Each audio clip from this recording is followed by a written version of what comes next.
নমস্কার বন্ধুরা, পাকিস্তান কিন্তু যে চালটা চলেছিল সেটাই সফল হয়ে গেছে।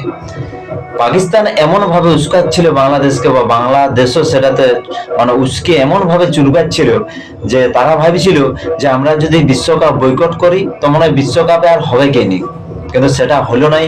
আইসিসি পুরো একদম সঠিক সিদ্ধান্ত নিয়েছে। আইসিসি বলছে যে আমরা সিস্টেমের বাইরে যাব না, এবং আইসিসি বাংলাদেশ যেহেতু বয়কট করলে বাংলাদেশ খেলছে না, ভারতে আসতে চাইছে না, তাদের সিকিউরিটির প্রবলেম হচ্ছে, সেই সব স্কটল্যান্ড কিন্তু জায়গা পেয়ে গেছে। আর সূচি পুরাপুরি আজ বিজ্ঞপ্তি দিয়ে নিয়েছে, সূচিও বার হয়ে গেছে যে আর কোন রকম কোনো সমস্যা নেই। কিন্তু আজ এবারে বাংলাদেশ বুঝতে পারছে যে আমরা বিশ্বকাপ না খেলে ক্রিকেটটাকে আমরা শেষ করে দিলাম। বাংলাদেশের যে পেহচান, বাংলাদেশকে যে বাইরে চিনতো একমাত্র ক্রিকেটের জন্য চিনতো, আর একমাত্র চিনি এখন সন্ত্রাসের জন্য। তো যাই হোক, ক্রিকেটটাকে এরা শেষ করে দিল, জেহাদি মানসিকতার জন্য ক্রিকেটটা শেষ হয়ে গেল। আর উস্কাচ্ছিল কে? পাকিস্তান, পুরো উস্কাচ্ছিল। কিন্তু পাকিস্তান যে গেমটা খেললো সেটা বাংলাদেশ বুঝতে পারলো, যারাকে বাপ ভাবে বাংলাদেশ পাকিস্তানকে তো বাপ ভাবে, শুধু পাকিস্তানকে লই, ভারতের বিরুদ্ধে যারা খেলে বা ভারতের বিরোধিতা যারা করে তারা কি কিন্তু বাংলাদেশে বাপ ভাবে। কিন্তু বাংলাদেশ জানে না তাদের সঠিক বাপটা হচ্ছে ভারত, কারণ ভারত তাদেরকে জন্ম দিয়েছে। আর আমরা জানি যারা যে জন্ম দেয় সেই কিন্তু বাপ হয়।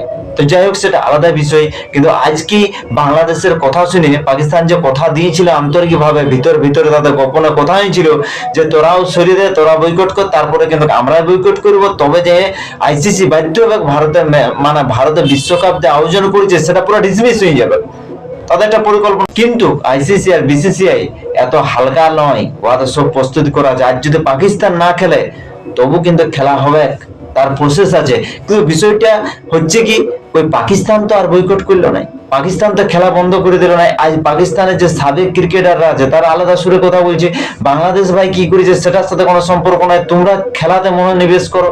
কেন বলছে? তারা জানে যে কি ক্ষতি হবে পাকিস্তানের। কিন্তু বাংলাদেশ তো ধামটা বানালো, তারা কার জন্য বানালো? পাকিস্তানের উস্কানিতে। আজ বাংলাদেশ বুঝুক। আজ এই জন্যই বলে এলা হচ্ছে শুয়োরের জাত, এদের মানে তালুর ওপরে বিদ্যা থাকে। জনগণ পুরোপুরি বুঝতে পারছে যে পাকিস্তান যে চালটা চালিয়েছিল সেটা কিন্তু সফল হয়ে গেছে।